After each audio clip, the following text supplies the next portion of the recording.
మరి ఏం జరుగుతుందో చూద్దాం. నువ్వేం బాధపడకు మామ.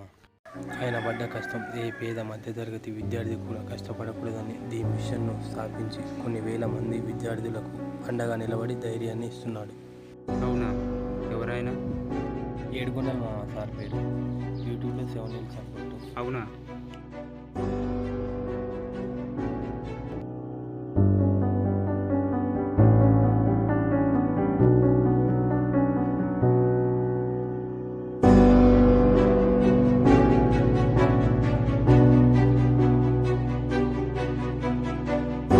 ఏ రోజైతే ఆయన చెప్పిన పాఠాలు నేర్పిన సత్యాలు నేర్చుకున్నాను, ఆ రోజు నుంచి ఈ రోజు వరకు నేను సాధిస్తానని నమ్మకం పట్టుదల నాలో కలిగింది.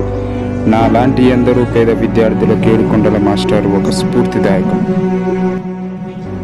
దేవుడు అనేవాడు గుళ్ళల్లో ఉంటాడేమో, కానీ మాలాంటి పేద మధ్యతరగతి కుటుంబాలలో వెలుగులో నింపే మీరు ఎప్పటికీ మా గుండెల్లో నిలిచిపోతారు సార్.